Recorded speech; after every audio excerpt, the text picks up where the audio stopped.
Sandro da Costa Matos, O Livro Básico dos Ogãs. O Livro Básico dos Ogãs. Dados internacionais de catalogação na publicação CIP, Câmara Brasileira do Livro, São Paulo, Brasil. Os direitos vão para Matos, Sandro da Costa, Livro Básico dos Ogãs, Sandro da Costa Matos, São Paulo, ícone 2005.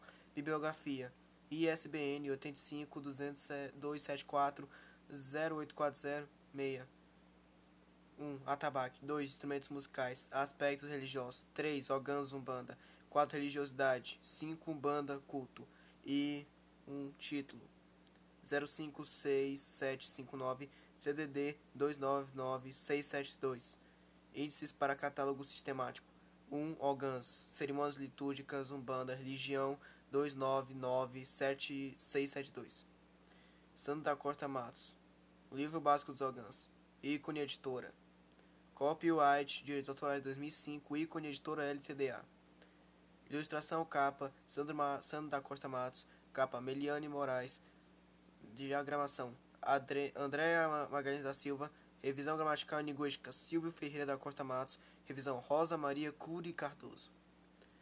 Proibida a reprodução total ou parcial desta obra, de qualquer forma, meio eletrônico, mecânico, inclusive através de processos xerográficos, sem permissão expressa do editor. Lei número 9610/98. Eu não tenho a mínima intenção de ganhar dinheiro ou reconhecimento a partir desta obra, tanto que minha conta vai se manter anônima por um bom tempo. E todos os direitos vão para essa pessoa. Eu não tenho a mínima intenção de ganhar fama ou dinheiro em cima do livro básico dos Ogãs. Todos os direitos reservados pela ícone editora LTDA, Rua Anhanguera, 56 011 25 000, Barra Funda, São Paulo, SP. Telefone fax 11 3392 7770. www.iconelivraria.com.br. E-mail iconevendas@yahoo.com.br. Editora @editoraiCone.com.br. Todos os direitos vão para as pessoas. E agradecimentos. Acima de tudo, a Deus, Zambi Tupã Lorum, o Criador do Universo, Gerador da vida. Axé.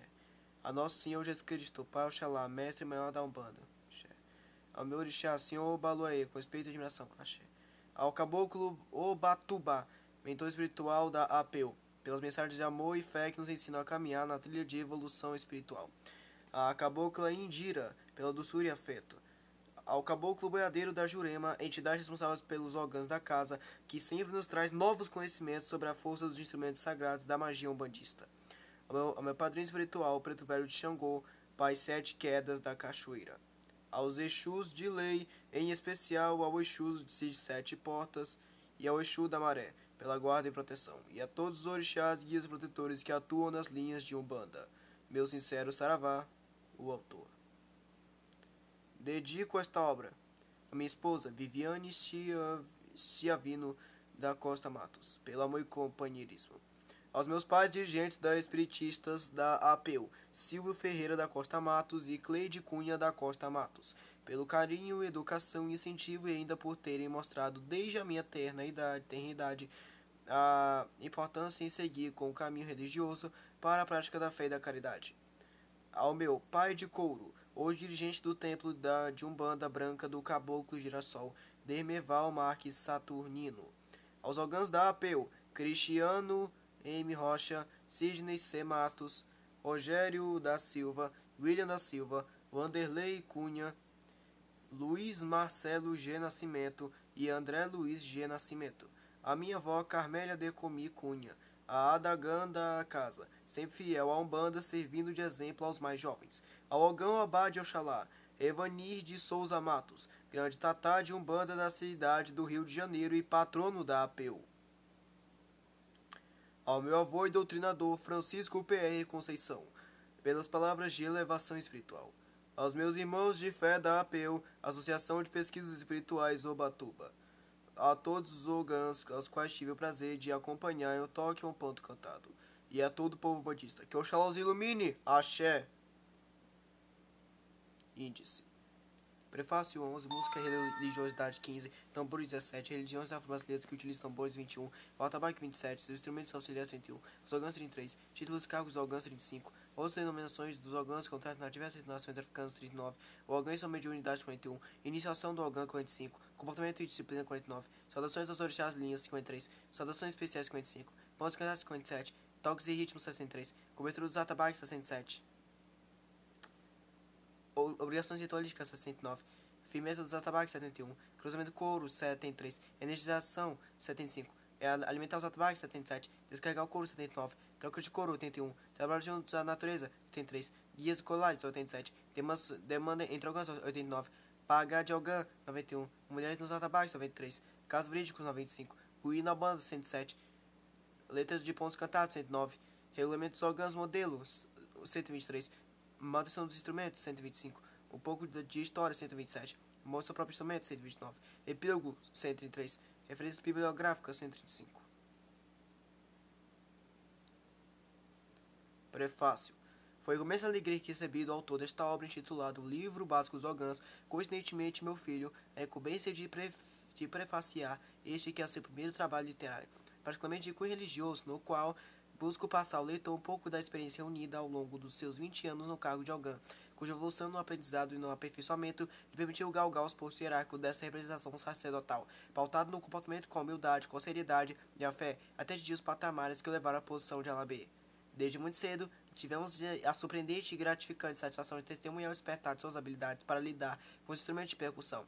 Sabemos que se tratava de uma dádiva do Criador que lhe permitiu vir ao mundo dotado de tão maravilhosa mediunidade. Seu tratamento inicial aconteceu sobre uma antiga penteadeira que compunha os móveis do nosso quarto ali. Eu e minha esposa, pasmos, presenciávamos sua dedicação e fosse de vontade ao vê-lo repetir contáveis vezes as sequências dos toques, procurando alternâncias sonoras com a composição dos tempos musicais de forma que o tornasse graciosos e suaves aos ouvidos daquele que prestigiavam com os espectadores. Observamos que, no transcurso dos trabalhos litúrgicos que, já naquele tempo, dirigíamos na Associação de Pesquisas Espirituais Ubatuba, APEU, no bairro do Jardim Catarina, na zona leste da cidade de São Paulo, sentado no banco de madeira dos que acompanham as acomodações das tendas, suas mãos não paravam, tentando acompanhar as batidas dos tambores tirados pelos órgãos mais antigos. Seus olhos apresentavam um brilho especial, de certo encantamento quando presenciava a ação do Itaúogã Iteriro, que colaborava com o templo do Caboclo Batuba. Era ele que se responsabilizava pelas chamadas e pela marcação rítmica dos pontos ou cânticos, nosso irmão de fé, Antônio Carlos Palmeira, mais conhecido como Toninho, um alto conhecedor dos segredos das modalidades utilizadas para fazer ressoar grande parte do cabedal musical integrante dos cultos oriundos dos povos africanos e indígenas, nos quais já se acha mesclado uma grande parcela de influências brasileiras, de outras religiões até a própria universidade humana, harmonizando-se para louvar as sacros santos forças da Aruanda. O senso de observação, a sensibilidade dos feitos da percussão, a perseverança e os dons, natural e mediúnico, colaboraram para que o menino Sandro, posteriormente sob o comando do Ogan Alabê Demerval Marques Saturnino, viesse a fazer parte integrante do grupo de instrumentistas da referida instituição. Nesse período, devido à sua pequena estatura em função da idade, foi necessário que o acomodássemos sobre o pedaço de tora de árvore, do tipo usado pelos açougueiros, onde se faz o corte das carnes, de modo que pudesse alcançar o couro do atabaque que ele destinado.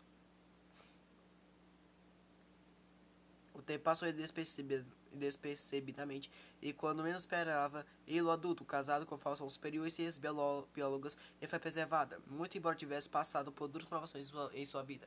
Nada foi capaz de ao contrário. Seguindo um dos ensinamentos passados, certo dia pelo caboclo Batuba, retirou de seus caminhos todas as pedras pequenas e contornou, transpôs aquelas de dimensões maiores. Diante desse mérito, intuitivamente foi-lhe dada a missão de transcrever de forma respeitosa e singela, sem a pretensão de ser a senhora da verdade, este compêndio, do qual aborda um tema ainda pouco explorado ou divulgado no meio das religiões humanistas, candomblecistas e outras congêneres. Fruto de estudos e pesquisas feitos tanto em loco quanto através de narrativas históricas ou da elucidação obtida por intermédio do caboclo boiadeiro da Jurema, nos registros de O Livro Básico dos Órgãos, procuram obedecer a uma cronologia que passa por cerimônias datadas da antiguidade, chegando à era contemporânea. O texto realça a importância dos instrumentos musicais no estabelecimento de elo de ligação entre os homens e seu mundo terreno e os seres das incontáveis esferas do plano extrafísico, quer sejam dos estratos mais refinados, quer sejam dos mais densos, pois é de conhecimento geral que em todos os ritos de que se tem informação vemos presentes, seja no retinente badalar de um sino, nos acordes de uma lira, soprar de um oboé, seja no som grave ou agudo dos tambores. Aqui nos deparamos com o preenchimento de uma lacuna, a um esquecido e ignorado e que certamente irá elucidar ou suprimir muitas dúvidas nas respostas não obtidas dos líderes acomodados à simples prática da mediunidade ou de liturgias hedadas e repetidas sem questionamento, ou pior ainda, daqueles que não reúnem a mínima condição de fazê-lo por também desconhecer as verdades. Nada resulta do acaso. Os que acreditam nesse acaso são somente aqueles que não buscam se aprofundar nas raízes dos acontecimentos, pois se o fizessem poderiam ver que tudo obedece às leis imutáveis geradas pelo onipotente, onisciente e onipresente, arquiteto do universo. É por isso que vemos surgir obras encantadoras no seio da literatura umbandista, os quais têm tomado vulto com o aparecimento de maravilhosos romances, compilados com esclarecimentos sobre os métodos a serem empregados na convivência sociofamiliar, que nos elevam no plano da espiritualidade e nos imunizam da não aceitação da realidade que nos é imposta. Fortalecendo tais narrativas, vemos vicejar também um sem número de obras voltadas para a doutrina em si, algumas inclusive preocupadas com a depuração e a exclusão de determinados hábitos causadores de repúdio e criadores de contendas. Se você é Ogan, na verdadeira acepção da palavra, não fique limitado ao conhecimento dos toques de atabaque. Vá em frente, não pare no meio do caminho. Aprofunde-se no saber, pois foi para isso que Deus nos dotou de racionalidade e mobilidade. Se você está de posse do livro certo. Mais uma vez afirmo, nada resulta do acaso. Faça como os bons profissionais, especialize-se, busque o crescimento e a atualização e, com certeza, estará contribuindo para o seu próprio aprimoramento, para a prosperidade da casa a que se dedica e para o engrandecimento da sua religião. Axé, Silvio F. da Costa Matos. A música e a religiosidade. Em todos os tempos e povos encontramos o uso da música a fim de se manter o contato com o divino. Nas mais diversas crenças podemos observar sua presença. Vejam que na Igreja Católica entoam-se hinos, ladainhas, cantos gregorianos. Os evangélicos também têm, através do canto, uma forma de agradar a Deus com suas bandas e conjuntos gospel. As redes orientais utilizam-se muito dos mantras, combinações de letras que vibram no astral. Na Umbanda e cultos africanos temos os pontos cantados e a transpetismo tradicional. Já existem canções que servem para difundir o evangelho e os ensinamentos de Kardec. Na própria Bíblia existem várias menções sobre a utilização musical, seja por meio de instrumentos, seja por meio do canto. Apenas para exemplificar, no Antigo Testamento temos, logo após a travessia do Mar Vermelho, Miriam e as mulheres de Israel adoraram a Deus com cânticos acompanhados de danças e tamborins. Livro do Êxodo, capítulo 15, versículos 20 a 21. Os profetas dos tempos de Samuel usavam saltérios, tambores, flautas e harpas. Samuel, capítulo 10, versículo 5.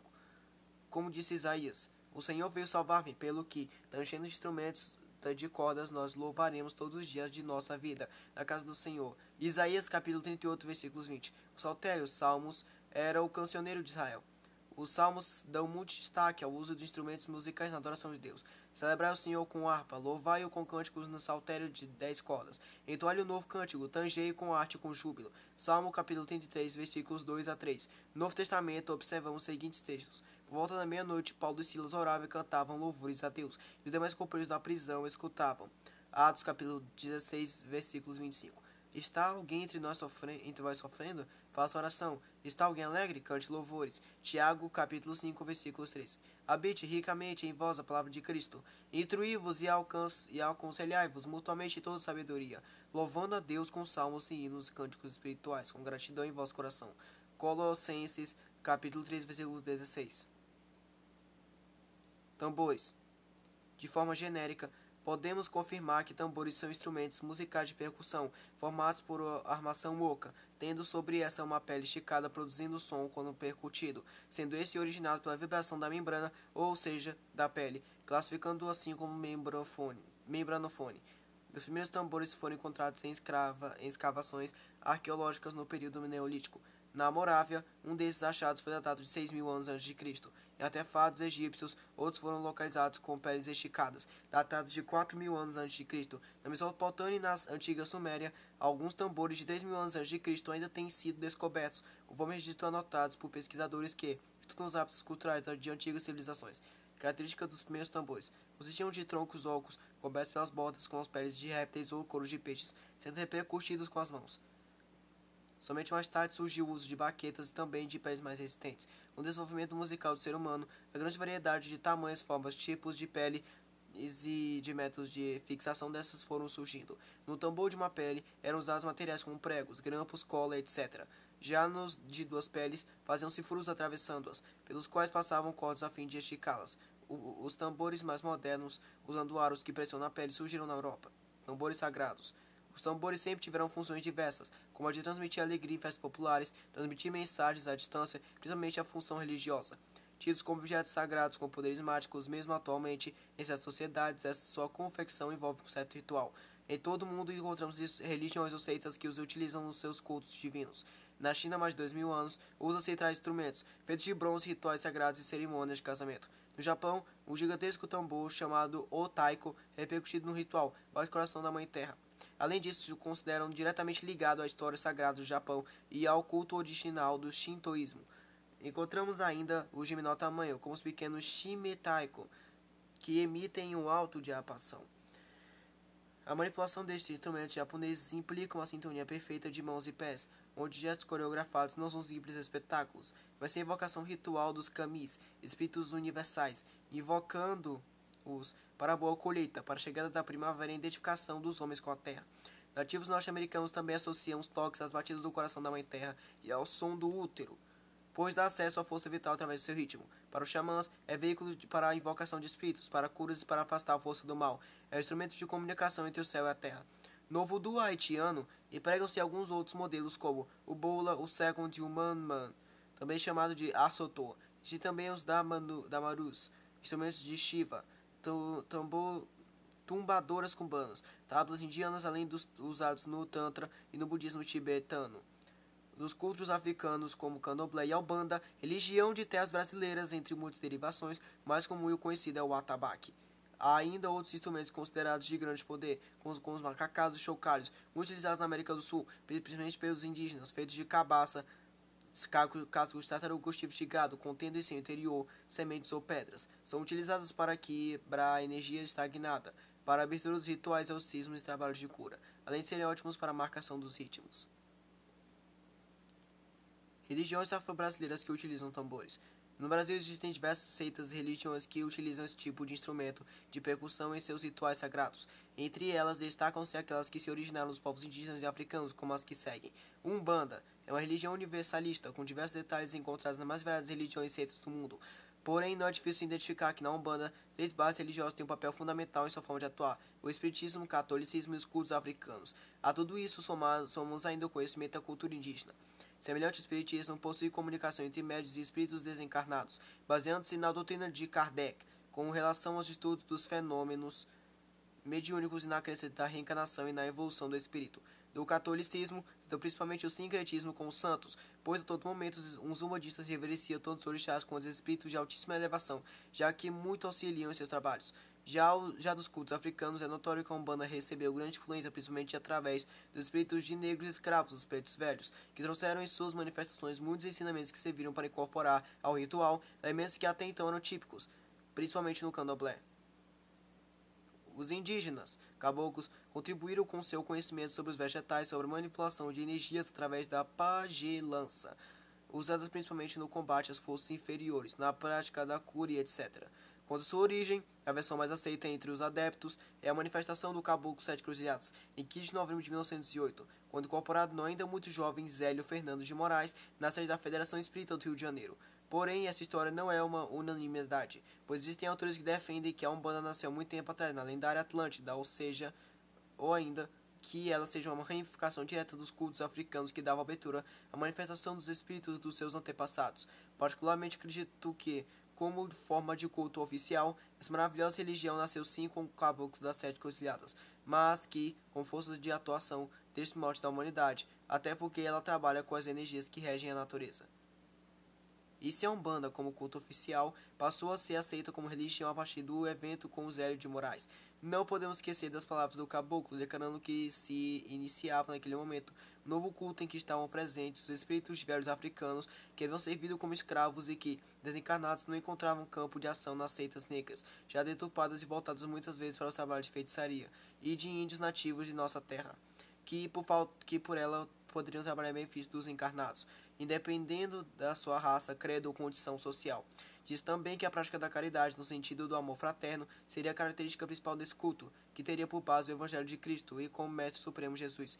Entre as normas estabelecidas, seus participantes deveriam estar uniformizados de branco e o atendimento seria totalmente gratuito. Aproximadamente na década de 50, Um novo segmento denominado Umbanda Esotérica Iniciática foi difundido principalmente por W.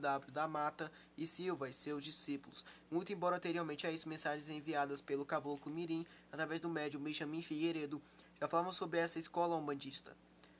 O mais importante não é a nomenclatura utilizada, se Umbanda branca, mista, esotérica, iniciática ou popular, mas sim de seguir as máximas ensinadas pelo Mestre Jesus, nosso Pai Oxalá. Amai-vos uns aos outros e, fora da caridade, nossa salvação. Candomblé, religião de cultos aos orixás, praticada pelos negros africanos que sobreviveu e ainda cresce nos dias atuais. Nasceu da mescla das diversas culturas encontradas entre os povos trazidos ao Brasil para servir de mão de obra escrava no período colonial. Essa mistura fez com que aproximadamente 500 orixás cultuados no início fossem absorvidos em aproximadamente 16 orixás, louvados nos tempos atuais. Fator importante para a sobrevivência do culto às proibições vindas da coroa portuguesa, onde, assim como em toda a Europa, o cristianismo imperava, foi a adoção do sincretismo, no qual os negros relacionam seus deuses aos santos católicos. Nas principais nações encontradas são Queto, Jeje ou Gigi e Angola, e com algumas características próprias, como o dialeto, a hierarquia e até a nomenclatura dos orixás. Xangô, muito próximo ao candomblé, é comum principalmente no estado de Pernambuco, sendo também chamado de Xangô de Recife ou do Nordeste. Batuque, religião de cultos orixás praticada principalmente no estado do Rio Grande do Sul, fruto dos povos da costa da Guiné e da Nigéria, com suas nações Jeje, Jexá, Oió e Nagô. Surgiu no período de 1895 a 1905, e o principal responsável por sua difusão foi o príncipe africano Manuel Custódio de Almeida, que na África tinha outro nome, já pode ser encontrado em países vizinhos como Uruguai e Argentina. Entre os instrumentos utilizados existe um tambor chamado inhã, tambor de mina, difundida no Maranhão e na Amazônia. A palavra tambor deriva da importância do instrumento nos seus rituais. Já mina vem do negro da costa de Mina, denominação dada aos escravos procedentes da costa situada a leste do castelo de São Jorge de Mina, conhecido principalmente como negros Mina GGs e Mina Nagôs. Xambá. Atualmente, embora pouco cultuada, essa nação ainda vive, ativa na região de Olinda, no estado de Pernambuco. O Molocô, difundido pelo Tatati Inquice e Tancredo da Silva Pinto, é parecido com o candomblé tradicional, mas com rituais próprios. Com base nos orixás, tem feitura no santo, sacrifício animal e camarinha, roncó. Porém, também tem incorporação de espíritos de caboclos, espíritos velhos e outras entidades da Umbanda tradicional. Alguns classificam como Umbanda primitiva ou de nação. O atabaque constitui-se de um tambor cilíndrico ligeiramente cônico e comprido, onde apenas a abertura maior é coberta pelo couro animal, de bode, carneiro ou boi. O instrumento musical de percussão que pode ser tocado somente com as mãos ou ainda com baquetas, varinhas especiais feitas de galhos de goiabeiras ou araçaqueiros, chamadas aguidabes. Seu nome tem origem árabe, atabaque, que significa prato. Descendentes africanos informam que os primeiros atabaques eram feitos de cerâmica. Depois passaram a usar troncos ou de coqueiros e palmeiras. E só após algum tempo vieram a construí-los com a madeira de gameleira, árvore sagrada do candomblé. Com materiais utilizados em sua confecção, podemos notar sua importância nas religiões afro-brasileiras, pois temos na madeira o axé de Xangô, nos aros de metal a força de Ogum e Exu, e na pele de origem animal a influência do orixá caçador, Senhor Oxóssi. Denominação e utilização dos atabaques são classificados pelo tamanho, chamando-se rum, rumpi e lé. Existe também o contra-rum, porém esse é pouco utilizado. Rum, o maior deles, de tom grave. Esse nome significa em Yorubá voz, ou rum, ou rugido, rum. Rumpi, rumpi, menor que o rum e maior que o lé, de tom mediano.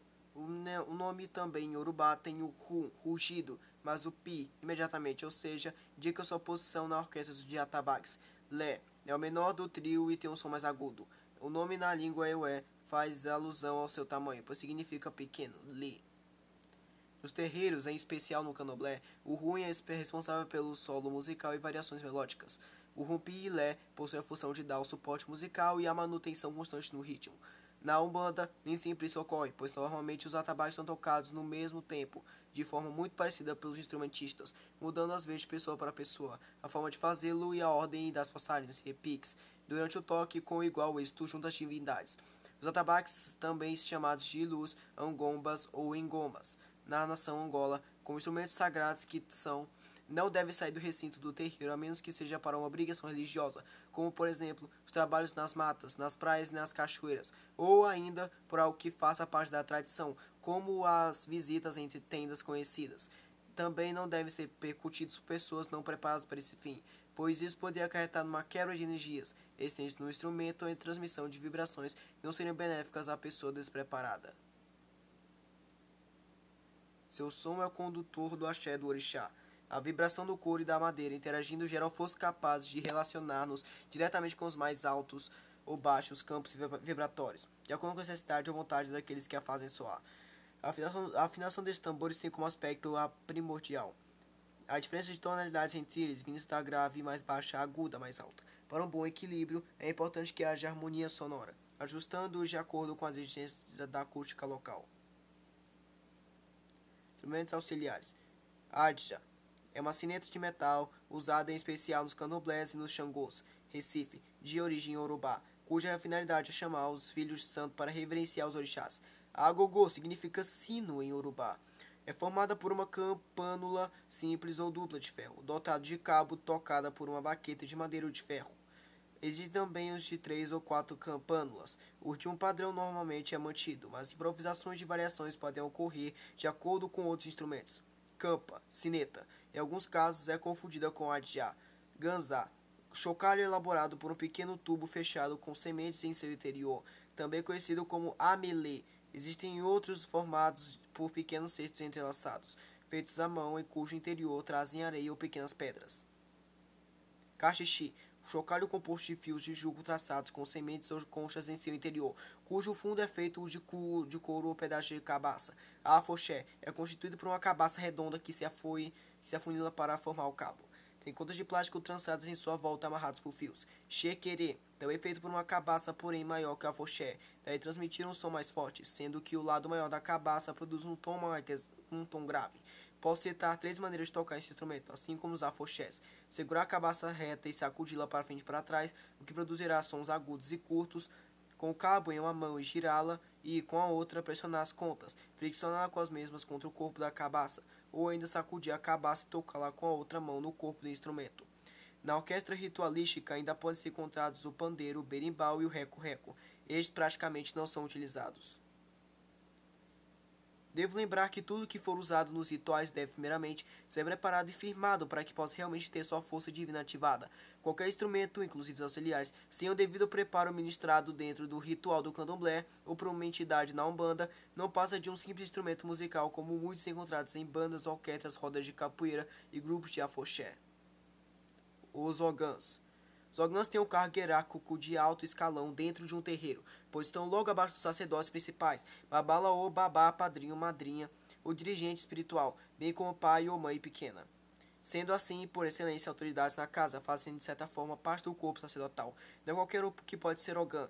Na Umbanda, normalmente são indicados pelas entidades. No Candomblé, o orixá é quem o indica ou, no termo mais utilizado, o levanta, passando esse a ser chamado de ogã apontado suspenso.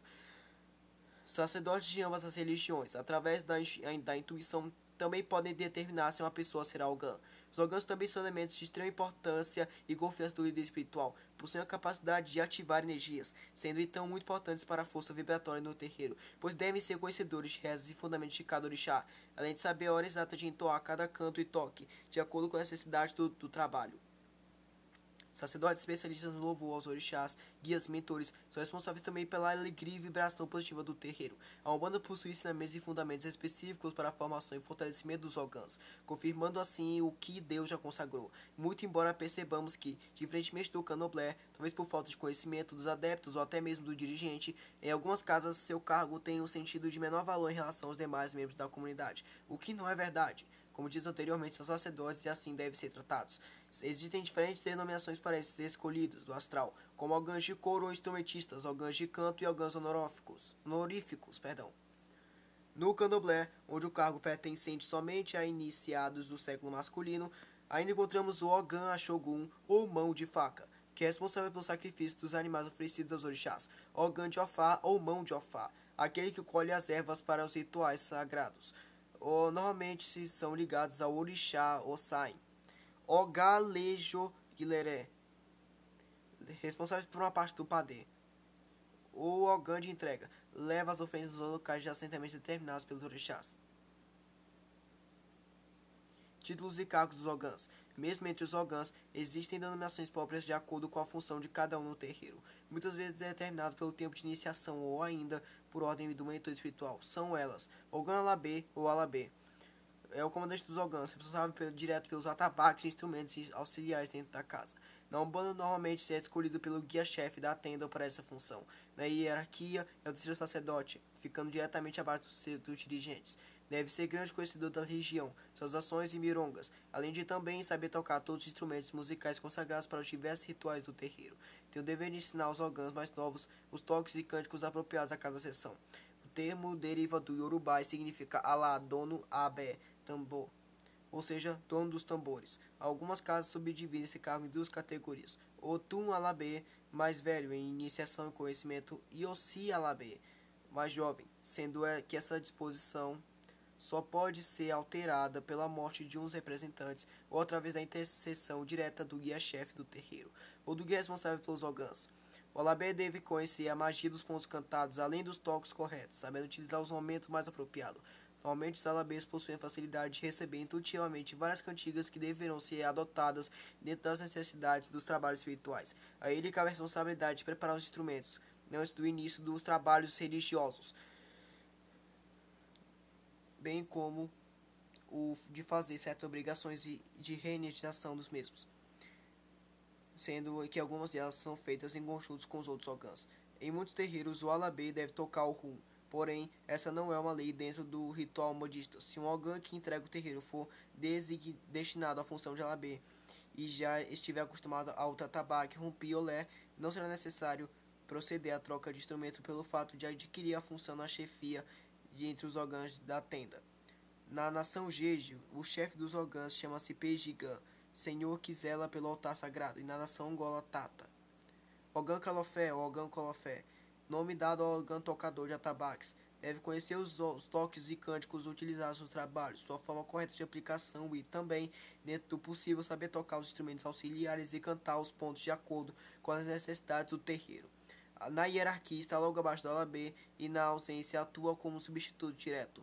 Na nação Angola é denominado Chincaragoma e na Jeje como Runtó.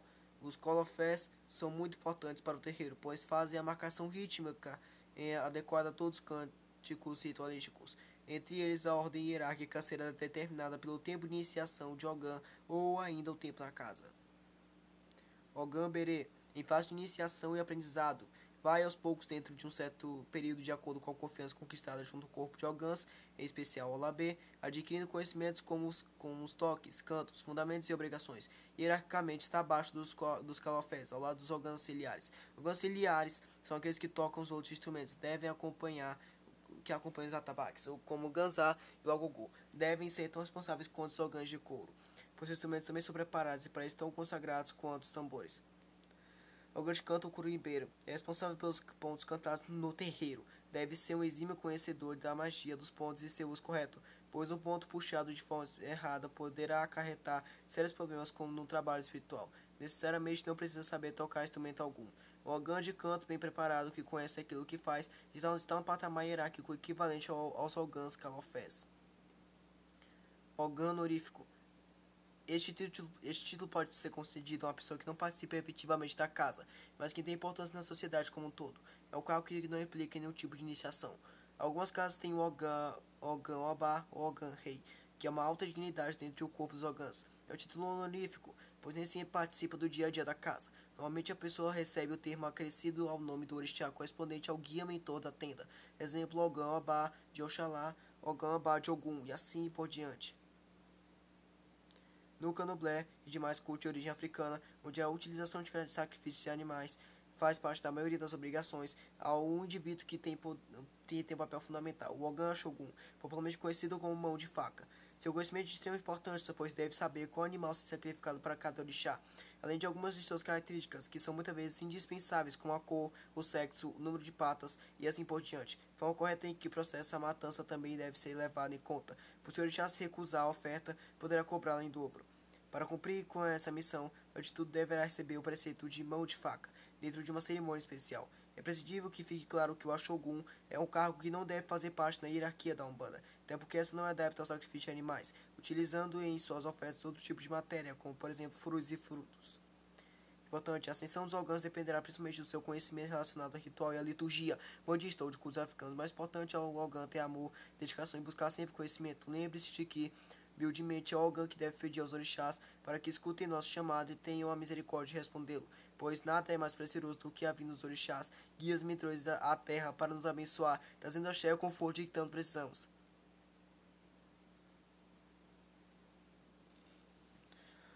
Outras denominações dos órgãos encontradas nas diversas nações africanas. Mesmo entre as nações de candomblés provenientes da mesma região africana, a diferença entre a classificação de seus membros pode ser notada. Aqui, apresenta algumas maneiras com que os órgãos são chamados nessas nações. Nação Angola-Congo, temos usados no Brasil. Cambondó Pocô, Angola, sacrificador de animais. Kivonda, Congo, quem sacrifica os animais. Mushiki, Angola, tocador de atabaque. Kushika Yangobe, Congo, tocador de atabaque. Jimbidi, cantador curimbeiro. Nação Bantu, inclui-se Angola e Congo. Cambodos, órgãos em geral. Cambondos, o Kisabá ou Tata Kisabá, responsável pelas folhas. Tata Gangá Lumbido, guardião da chave do barracão. Tata Kivanda, responsável pelo sacrifício dos animais. Tata Muloji, preparador de cantamentos usando folhas e cabaças. Tata Mavumbu, aquele que cuida na casa de Xu. São Jeje. Além do Pajigã e do Runtó, outras denominações usadas são Gaipé, Gaitó, Arrou e Hunsó. Nação Ketu. Iamorô, responsável pelo padeiro de Exu. Ologum, despacha dos ebódios das obrigações. Baba Lossain, o responsável pela colheita das folhas. Kosiaué, Kosiorixá. O Ogã e sua mediunidade. Eis uma frase muito comum nos terreiros. Não sou médium, sou Ogã. Ou então, ele não é médium, é só Ogã. Pois bem, aqueles que assim pensam, com certeza ficarão surpresos, pois posso afirmar que o Ogã tem mediunidade. O que lhe difere da maioria dos médiums é que a mediunidade se manifesta através do dom musical. Que nunca viu uma criança que, mesmo sem nunca ter assistido a uma aula de música ou percussão, sabe tocar vários ritmos dos mais variados encontrados no terreiro, mesmo que inconscientemente ela não saiba o que está fazendo. Este é um fato até certo ponto comum entre famílias que são da religião.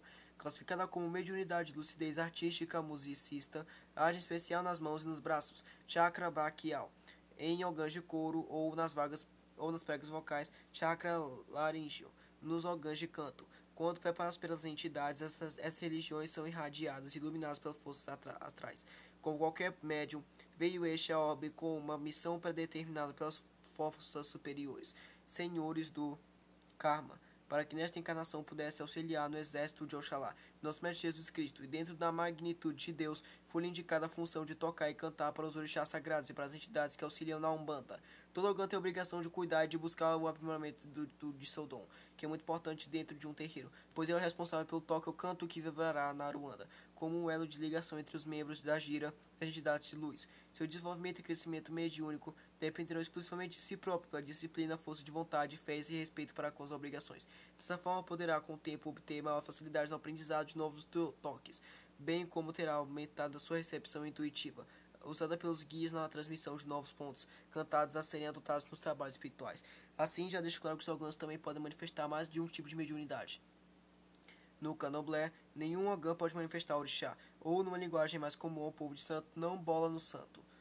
Bem como as equedes, que são as mulheres que cuidam do terreiro e de tudo relacionado aos orixás, se por acaso passam a desenvolver esta comunicação, mudam de cargo na hierarquia. Essa talvez seja a principal diferença entre o ogã de Umbanda e o ogã de candomblé.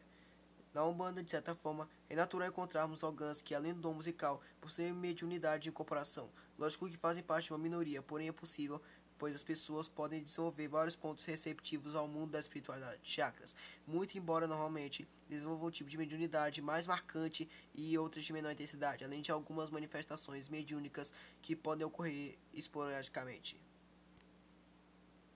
É importante salientar que, quando começam a sentir radiação de seus guias, devem pedir autorização para deixar o atabaque incorporar esses outros membros da gira, prevenindo assim acidentes ou outros problemas durante a sessão. Muitas vezes esse pode ser o início de uma nova missão enviada do astral, pois não é nada incomum encontrarmos dirigentes que um dia foram ao gancho terreiro. outros tipos de mediunidade também podem se desenvolver, como de cura, intuição, evidência, etc. Pois para Deus tudo é possível, mas é bom saber que não é a quantidade de dons que a pessoa possui que fará melhor ou pior que as outras. O mais importante é cumprir seu dever da forma mais correta possível, com amor no coração. Às vezes, um médium que ainda não descobriu o tipo de mediunidade que vibra com maior intensidade sobre si tem mais força do que aquele cheio de dons que não sabe usá-los, ou pior ainda, que não tem disciplina a respeito dos seus deveres espirituais. Todo médium tem sua utilidade dentro do terreiro, desde os dirigentes, os cambonos, os médios de incorporação, aos outros auxiliares que ajudam na curimba ou ainda segurando alguém que poderia cair. Assim digo os órgãos para que levantem suas mãos aos céus e agradeçam a Zambi pelo dom divino que tem, pois através de suas mãos canto que os sons sagrados fluem na aranda dos orixás. Iniciação do Ogã. Existe uma grande diferença entre a iniciação do candomblé e da umbanda. Ambas são cerimônias muito especiais dentro do terreiro, com suas magias e mirongas próprias de cada segmento. No candomblé, antes da iniciação, como foi dito anteriormente, o ogã será escolhido pelo orixá, sendo então chamado de ogã levantado, pois nessa ocasião ele senta numa cadeira especial, erguido para que todos que vejam como indicado. No dia da iniciação, recolhe-se o iniciando pela manhã na camarinha, corpo limpo e vestes brancas após um banho de abô. Primeiro ele despacha Sexu e ele senta numa cadeira de costas para a rua, cantando para o orixá do iniciado. Sacrifica-se uma ave para seu olori e o egé, sangue do animal. Deve gotejar na coroa, cabeça, na pedra de cada orixá e nas mãos, palma e costa. Depois sacrifica-se outra ave, agora para seu eledá, e repete-se o ritual. Feito isso, sai do roncó sob um alá seguro por 4 filhos do terreiro e uma volta completa em torno do abaçá e percorrida. Logo após, as pedras dos orixás são levadas para o salão. O iniciado presta o juramento de servir a religião, ao orixá, ao sacerdote e ao terreiro. Um obi é triturado e levado um pouco à boca do filho e o restante com água despejada em suas mãos. Assim está feito o juramento e as pensas do Ogã, e é servido uma GG1, alimento, na folha de papel e sem talher, numa grande festa que ele assistirá sentado na cadeira de braços. A partir daí todos terão a obrigação de tomar a bênção. Este ritual pode mudar de acordo com a nação de cada terreiro ou ilé. Já na Umbanda, normalmente ele é informado por um guia de sua missão. Se o indivíduo ainda não foi um ogã de outro terreiro, deverá, antes de tudo, aprender os toques e as cantigas com os ogãs mais antigos, em especial com o alabê. Um ogã portador de dom natural terá grande facilidade para aprender o mínimo necessário antes do dia de sua interação com do grupo de fins da casa. Integração, perdão. A pessoa então deve se preparar para a cerimônia de cruzamento na Pemba, onde somente a partir daí estará apta a participar da Injira. Essa preparação é passada pelo guia mentor da casa, incluindo banhos, novenas ou outras obrigações, de acordo com o fundamento do terreiro. No dia estipulado, iniciando depois de cumprir as obrigações que lhes foram passadas, vai ao terreiro com sua roupa branca e as guias, colares e o de contas. Referentes aos orixás da casa, o guia mentor é quem faz toda a cerimônia. Cruza-se com a pemba e a testa, o coração, as mãos, os pés e a coroa da pessoa. Tudo ocorre ao som de um ponto cantado para o próprio momento. Iluminado com uma vela, o iniciando prestará o juramento de fidelidade ao Oxalá e ao terreiro e de respeitar ao pai ou mãe de santo, ou ao pai ou mãe pequena, ao alabê, aos ogãs e a todos os outros participantes da Injira. Essa parte é igual para todos os outros médiuns. A segunda parte, própria da iniciação do Ogã, pode ser feita pelo mentor ou ainda por uma entidade especialista que é responsável pela iniciação, firmeza e axé dos Ogãs. O alabê é chamado, bem como os outros instrumentistas que o opõem à orquestra da tenda. Todos elevam as mãos, fornecendo energias, enquanto a entidade faz a preparação das mãos do noviço com o pó de pemba, ao mesmo tempo em que profere o engorossi, prece, sagrado em sua língua nativa. O alabê coloca suas mãos sobre as do iniciando e o guia espiritual celebrante envolve-as com o pó de pemba, unindo-as energeticamente. Depois o guia, ou às vezes o alabê, escolhe qual dos atabaques que o novo ogã utilizará.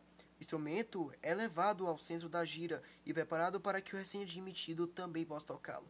Mais uma vez o pó de pemba é usado. Ele toca no tambor escolhido, seguido depois pelo alabê e finalmente acompanhado pelos outros ogãs no terreiro.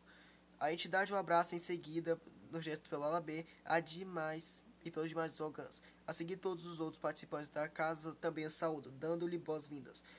Não existe a obrigatoriedade de tomar sua bênção, mas o respeito ele deve ser cumprido por tudo que já foi passado anteriormente nesta obra. Os rituais podem mudar de terreiro para terreiro, pois sabemos que a Umbanda não é uma religião que segue uma codificação, modo de agir igual em todas as tendas, até porque trabalham com mentores que possuem conhecimentos e fundamentos diferentes. Porém, na Umbanda não existe acolhimento na camarinha ou rancor, e por ser uma religião cristã, muito menos deve sacrificar animais na iniciação de qualquer filho de santo, não sendo diferente quanto aos Ogãs. Depois preparados e cruzados, rituais de confirmação e fortalecimento são realizados pelo guia mentor dos coros, como por exemplo o Bori de Ogã, que só acontece tempos depois de a pessoa estar no cargo, demonstrando sua capacidade e lealdade tanto à religião quanto ao terreiro, por ser uma obrigação secreta não tendo permissão para passar a maneira em que ela é feita. Porém, deixa claro que, diferentemente do Bori feito no candomblé, não existe sacrifício animal. Comportamento e disciplina. Conforme já foi citado, o Ogã é um médium com cargo sacerdotal dentro do ritual umbandista. Sendo assim, qual deve ser sua postura? Sua conduta precisa pautar-se na lisura e na retidão. Lógico que os Ogãs, bem como todos os outros médiums, possuem uma vida própria e têm o direito de aproveitar as coisas boas que elas lhes oferecem. Porém, é sempre bom lembrar que certas atitudes, principalmente em alguns ambientes, não são condizentes com as pessoas que possuem uma abertura à recepção e transmissão de energias. Médiums, de modo geral, obrigam-se a evitar o uso constante de palavras de baixo calão, bem como frequentar locais como bares, casas de jogo, prostíbulos, pontos de drogas e tantos outros lugares afins, já que neles as vibrações negativas são constantes devido à presença de espíritos atrasados, verdadeiros vampiros astrais, que estão sempre prontos a absorver o máximo de energia que lá estiverem.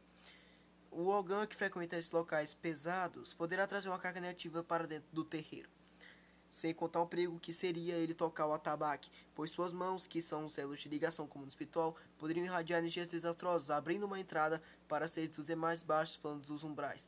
Dentro da casa, ele deve dar o bom exemplo de disciplinar. Como certas obrigações devem ser feitas antes do início dos trabalhos, é aconselhável que, dentro do possível, ele também se antecipe à chegada dos outros médiuns, para que haja total concentração e tranquilidade neste momento tão importante ao bom andamento da sessão. O inverso deve ocorrer nas obrigações realizadas depois do ritual litúrgico, onde os outros médiuns saem do recinto sagrado para que os órgãos possam ficar a sós. Toda obrigação deve ser realizada sem pressa, com muito cuidado e respeito. Nas dependências da engira, o órgão deve estar concentrado naquilo que faz, evitando conversas alheias aos trabalhos realizados. O respeito às entidades é primordial. Quando uma delas estiver passando uma mensagem aos membros da casa, os atabaques devem ser silenciados, de modo que se facilite a compreensão de todos. Os guias têm muito a nos ensinar, por isso ouça e aprenda. Deve ser proibido o uso dos coros por pessoas embriagadas, pois essas não estarão aptas a uma boa concentração, sem contar que muitas vezes sequer vão conseguir tocar o ritmo correto. Também não deve ser permitido que os órgãos toquem tambores de outros terreiros sem uma autorização prévia do mentor da casa, do guia responsável por eles, ou ainda do alabê e do dirigente espiritual.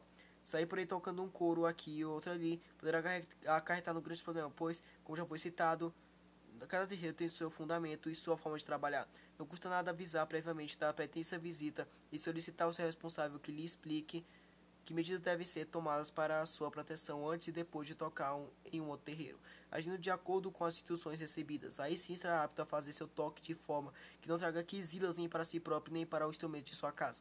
Se você já conhece a casa visitada e sabe que se trata de um lugar sério, onde não estaria correndo nenhum risco de envolvimento com cargas negativas, e se não houver jeito de permanecer como mero espectador, caso seja convidado a assumir um dos instrumentos, solicite ao seu mentor em pensamento para que lhe dê proteção. Depois faça um banho de descarrego para se livrar de possíveis cargas ou miasmas que possam vir a se impregnar em sua aura. A hierarquia funcional deve ser respeitada, sendo que, entre aqueles que possuem o mesmo cargo, o mais novo na função deverá sempre respeitar e acatar as orientações do mais antigo, pois ele já reúne a maior experiência e se encontra melhor adaptado e integrado aos fundamentos do terreiro. Além do regulamento interno normalmente encontrado nas tendas e que deve ser obedecido, pode também existir um outro exclusivo para o corpo de órgãos. Este deve ser elaborado pelo alabê, incluindo das mais simples obrigações até deveres quanto à manutenção dos instrumentos. Saudações aos orixás e linhas. É dever de todo órgão saber as saudações corretas aos orixás e outras linhas que atuam na Umbanda. Elas podem diferenciar de terreiro para terreiro, porque existe mais de uma para cada corrente, de forma específica. Segue abaixo a lista dos orixás dos povos, com suas respectivas saudações. Zambi, Zambie, Tupã, Tupãe, Oxalá, Exebabá, Epababá, Exeuebabá, Oxóssi. O que, caboclo? O que, arô? O que, bambi, o clime? O que, odé? Yorima, o Iofá. Adorei as almas, é para as almas. Ogum, Ogunhê, Ogunhê, meu pai. Ogunhê, Batacoré, Patacori. Ogum, Iemanjá. Odociá, Odociaba, Odoiá, Odofeiaba, Odofeiaba. Oxum, oi, aiê, ô mamãe Oxum, ora aiê, ô. Yansan. Epa rei, olha. Nanã. Saluba, nanã. Chegou caô cabecile. Caô cabecile. E beiji o Yori. A mim beiji. Ori beiji. A mim beijada. Salve os anjos. Obaloi, Omulu. A Totô. Boiadeiros. Getrua. Chetrua. Chetrua. Ah, desculpa. É Getrua, Chetua, Chetrua, Chetomaromba, Cheto. Baianos.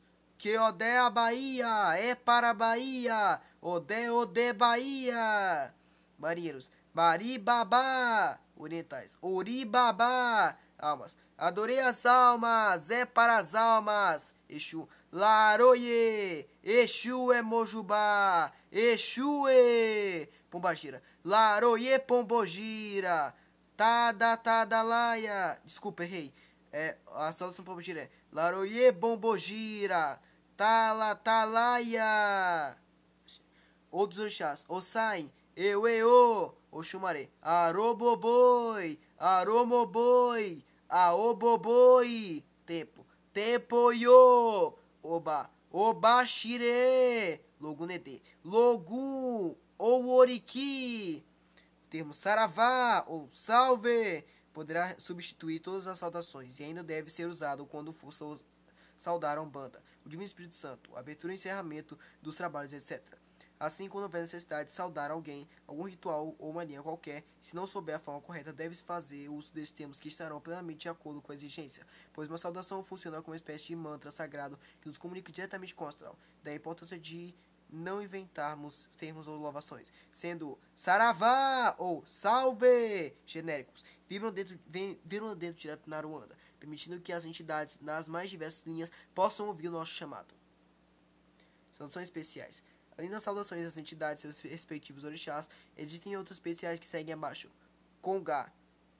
Adubale Peji. Para bater cabeça no Congá. Defamação. Cheirou na Umbanda. Babalaô ou Ialorixá. Aue Babá. Pai pequeno. Aue Miri Babá. Pai pequena. Aue Miri Sai. Ou então Aue Mirici. Ogan. Oganilu. É uma graça recebida. Adobá. Pedido de perdão. Maleime. Pedir licença. Agô. Licença concedida. Agoie. Ao chegar em uma casa. O que, Olorum? Ao sair de uma casa. Olorum de D. Pontos cantados. Do universo vibra evidentemente possui um som próprio.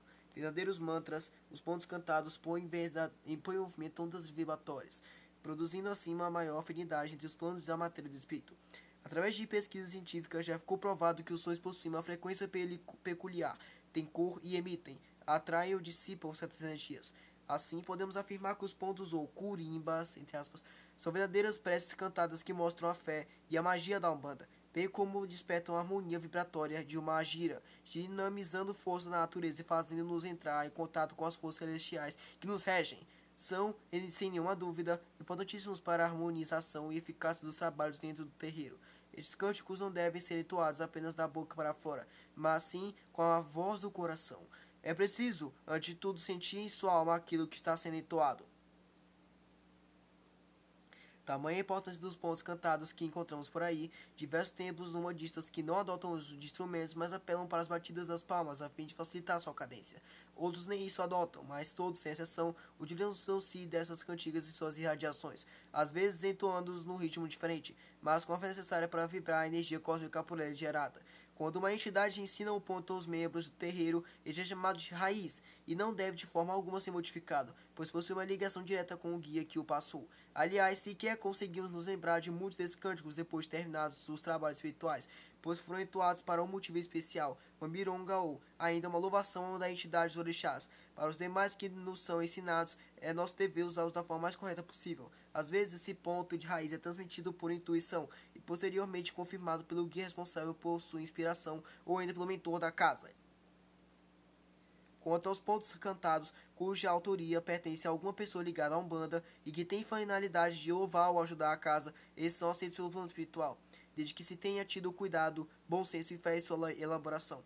Em certos lugares, infelizmente, deparamos com uma variedade de curimbas sem nexo que chegam a assustar, também a falta de sentido em suas mensagens moldadas, com frases ilógicas sem o menor fundamento espiritual, ridicularizando a própria religião. Isso sem contar com terreiros que resolvem cantar músicas populares como se fossem pontos sagrados, excetuando-se naturalmente os pontos de terreiro que posteriormente foram gravados por cantores profissionais. Obviamente, esses podem e muitas vezes devem ser usados dentro do ritual. Existem curimbas com mais diversas finalidades, de abertura e encerramento dos trabalhos, para defumação, para bater cabeça, saudar o altar, para louvar linhas e orixás, para quebrar demanda, para cruzamento de um médium na lei de Pemba, para coroação, confirmação, para a cura, para o ritual do Amaci, para o de ervas, para a revitalização da mediunidade e tantos outros conforme for a necessidade. Assim, segue uma breve explicação de alguns tipos de pontos usados durante uma sessão bandista. Pontos de louvação, cantados em homenagem aos orixás, guias e mentores espirituais. Pontos de saudação, para homenagear a religião, o peixe, altar, congá. Ou ainda em homenagem aos sacerdotes, ogãs ou outros convidados do terreiro. Pontos de firmeza, solicitam as energias provenientes do astral superior. Pontos de descarrego, cantados durante as defumações, os passos, os descarregos da casa, ou ainda nas limpezas fluídicas através de trabalho com fundanga, pólvora, este último utilizado para a quebra de energias negativas ou a destruição de lavas astrais que às vezes impregnam no corpo áurico de determinados indivíduos. Pontos de chamada, rituais para a evocação das entidades de luz que deverão se manifestar nos trabalhos espirituais por meio de incorporações mediúnicas ou simplesmente pelo espargimento de suas energias sobre os campos vibratórios nos terreiros. Pontos de demanda, usados para quebrar uma força negativa que queira agir sobre o terreiro. Muitos desses pontos são de raiz, pois as entidades sabem mais do que ninguém o que é necessário para se anular as energias do mal. Ponto de sotaque é um desafio ou um alerta que indica que alguém, encarnado ou não, mal intencionado está presente nos trabalhos. Pode ser um visitante ou, pior ainda, um adepto da casa. Muitos desses pontos, de forma direta ou não, deixam claro que a pessoa espírito maligno deve se retirar do local. Pontos cruzados são cantigas que irradiam energias de duas ou mais linhas diferentes ao mesmo tempo.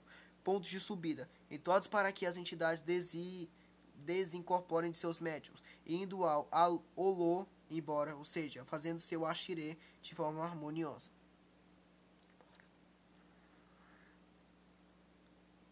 Pontos de encerramento, cantados no final da sessão. Pontos especiais, para visitar uma casa, agradecer uma visita para uma amacia, etc. Cantigas das folhas, objetivam agilizar o axé contido nas peças vegetais, mas usados no candomblé. Quanto aos pontos do povo da esquerda, principalmente quanto atuamos com eixos de lei, é importante evitar aqueles que têm muito mais objetivo de impressionar ou assustar o público do que uma real função espiritual. Aliás, muitas dessas cantigas, ao invés de vibrarem de boas energias, contribuem para a atração de purezas astrais, chamando os quiumbás, espíritos malévolos, para o ambiente do terreiro e não os verdadeiros exus, que ali estariam se os pontos adequados fossem entoados. Quando pronunciarmos algo que fala de força do inferno, morto que geme, Exu que mata, etc. Ou ainda utilizamos palavras de baixo calão, o duplo sentido voltado à sexualidade, não podemos trazer boas energias. Cabe especialmente ao Ogã usar a curiba correta para que alcance a perfeita firmeza do trabalho ao qual está propondo. De acordo com as linhas, as frequências sonoras mudam no plano espiritual, conforme destacado abaixo. Linha de Oxalá, predispõe a paz e coisas do espírito. Linha de Oxóssi, harmonia da natureza. Linha de Ogum, vibrações fortes. Linha de Orimá, dolentes, às vezes melancólicos. Linha de Xangô, graves e baixos. Linha de Iemanjá, suaves, renovando o emocional. Linha de IBGs, alegres, predispõem o bom ânimo. Na Umbanda, os pontos são cantados em português, ou numa mescla deste com dialetos indígenas ou africanos. Já no candomblé, são pronunciados de acordo com a nação base do barracão, sendo as mais conhecidas a do Quetu ou a de Angola. Ressalvando que, nesta última, encontramos também alguns cânticos entoados na língua portuguesa, em especial as chamadas roças de caboclos. aos caboclos, onde trabalham os caboclos boiadeiros e alguns caboclos de Oxóssi. No ritual do candomblé, para cada momento ritual, existe uma cantiga correspondente. Aí então teremos pontos para padê de Exu, para raspagem de cabeça de uma Iaô, para a catulagem, para os sacrifícios, para a saída da camarinha e para muitos outros tantos cultos ou tradições existentes nessas organizações religiosas. Terminando este capítulo, espero ter deixado que o ponto cantado é sagrado e deve ser usado no momento correto, transmitindo as energias certas de acordo com o motivo do trabalho e que, se for entoado na hora errada, poderá acarretar sérios problemas para um bom desempenho da sessão religiosa.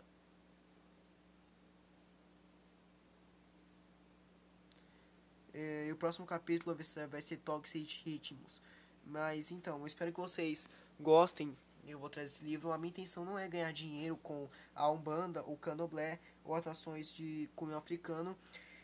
E eu espero que vocês entendam que eu só quero trazer informações, porque muitos ogãs, como eu, tem muitas dúvidas. E esse livro ajuda muitas pessoas, como me ajudou em diversos momentos. Então, eu espero que minha intenção não é ganhar dinheiro ou fama, mas sim trazer um pouco mais de conhecimento a todos os meus irmãos de santo. Axé, que Oxalá nos abençoe. Axé.